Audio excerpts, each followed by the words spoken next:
CM Revanth Reddy గేట్లు తెరవడంతో car దిగి కాంగ్రెస్ లోకి పరుగులు తీస్తున్నారు బీఆర్ఎస్ నేతలు. ఒకప్పుడు కారు ఎక్కేందుకు ఏ రేంజ్ లో అయితే స్పీడ్ చూపించారు, ఇప్పుడు అదే స్పీడ్ తో కారులో నుంచి దూకేస్తున్నారు. అసలు ఈ చేరికలన్నీ రేవంత్ సెంట్రిక్ గానే జరుగుతున్నాయా? రేవంత్ బీఆర్ఎస్ ను మరో టీడీపీగా మార్చాలనుకుంటున్నారా?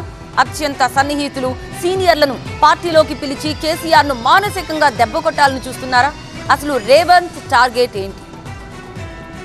గేట్లు తెరుస్తాం ఖబర్దార్ అన్న సీఎం రేవంత్ రెడ్డి అన్నట్టుగానే చిన్న గేట్లు కాదు, భారీ గేట్లే తెరిచి వలసలను ఓ రేంజ్ లో ఎంకరేజ్ చేస్తున్నారు. దీంతో గులాబీ పార్టీ నేతలు కాంగ్రెస్ లోకి గుంపులుగా వెళ్లిపోతున్నారు. చిన్న పెద్ద సీనియర్ జూనియర్ అనే తేడా లేకుండా ఆపరేషన్ ఆకర్ష్ తో లీడర్లందరికీ షేక్ హ్యాండ్ ఇస్తోంది తెలంగాణ కాంగ్రెస్.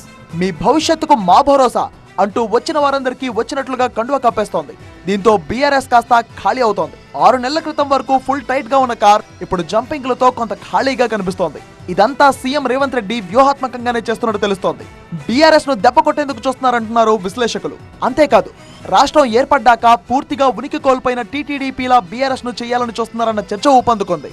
కాంగ్రెస్ పార్టీలో లీడర్ల చేరిక సంగతి అలా ఉంటే, కేసీఆర్ బలంగా నమ్మిన వ్యక్తులు, వెన్నంటే ఉన్న నేతలు, కుటుంబ సభ్యుల హోదా తీసుకున్న నాయకులు సైతం ఇప్పుడు కాంగ్రెస్ పార్టీకి క్యూ కట్టడం తెలంగాణ రాజకీయాల్లో హాట్ టాపిక్ గా మారింది. కేసీఆర్ మాటే శిరోధార్యం అనుకునే కీలక నేతలు కడియం, కేకే, బొంతు రామ్మోహన్ లాంటి చాలా మంది నాయకులు ఇప్పుడు బీఆర్ఎస్ కు బాయ్ చెప్పడం వెనుక రేవంత్ రెడ్డి వ్యూహాలున్నట్టు చర్చ జరుగుతోంది.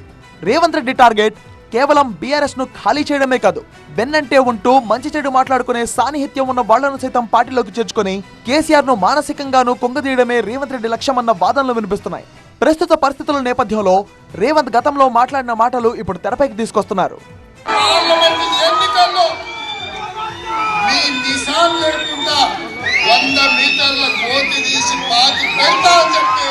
బీఆర్ఎస్ ను బొంద పెడతామంటూ సీఎం కాకముందే ఎన్నోసార్లు డైలాగులు పేల్చారు రేవంత్ రెడ్డి. అయితే సీఎం అయ్యాక అలాంటివేం ఉండవనుకునే లోపే దావోస్ లోనూ సేమ్ డైలాగులు రిపీట్ చేశారు. బీఆర్ఎస్ ను తొక్కేస్తామంటూ సంచలన వ్యాఖ్యలు చేశారు ఆయన. దానికి అనుగుణంగానే రేవంత్ రెడ్డి అడుగులు పడుతున్నట్టు తెలుస్తోంది. మొత్తంగా బీఆర్ఎస్ తో పాటు కేసీఆర్ టార్గెట్ గా రేవంత్ రెడ్డి పాలిటిక్స్ నడుస్తున్నాయంటున్నారు రాజకీయ విశ్లేషకులు. మరి రేవంత్ వ్యూహాలకు కేసీఆర్ ఎలా చెక్ పెడతారు, గులాబీ పార్టీకి పూర్వ వైభవం ఎలా తీసుకొస్తారు అనేది ఆసక్తికరంగా మారింది.